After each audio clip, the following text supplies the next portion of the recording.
Well, a very good afternoon to you, Natasha. Masibi recollected how the mood on the 11th and the 12th of August, which was Saturday and Sunday of August 2012, was completely different to what they'd experienced ever before.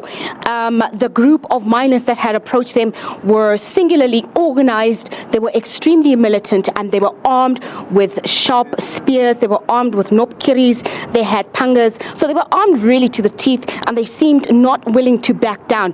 Now, you will remember that on the 11th, a group of these miners went to the NUM offices to go and burn it down and attack it. And Masibi was one of the Lonmin guards who was called the very next day, which was the 12th, the Sunday morning, to go and address this group of miners to try and find out what were some of their concerns and why it was that they wanted to attack this NUM offices.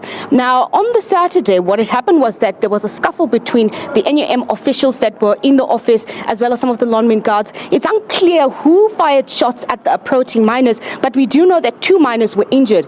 In retaliation, this group of Makarapas then decided they were going to meet at the Wonderkop Stadium the very next day, and they were going to go back to the NUM offices to attack it. That is when Hassan Fundi and Franz Mabelani, the 2 Lonmin officers, were killed. And it was extremely heartbreaking for Masibi to recollect how he saw 2 of his colleagues killed brutally like that by the Makarapas in such a brutal and undignified fashion.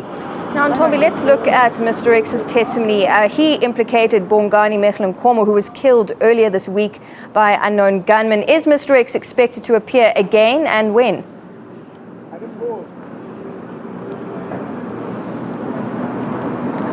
Well, at this stage, the situation really is quite tense around Mr. X and when he's expected to resume with his testimony.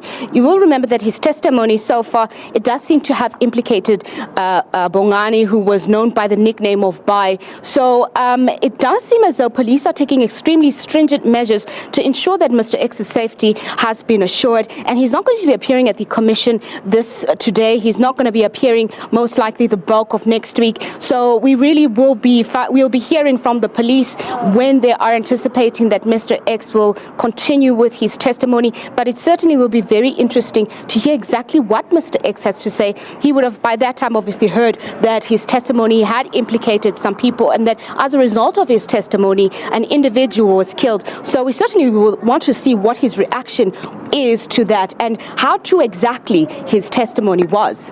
All right, thank you, Ntombi, very much. That's Ntombi Mia coming to us live from Centurion at the Farlam Commission.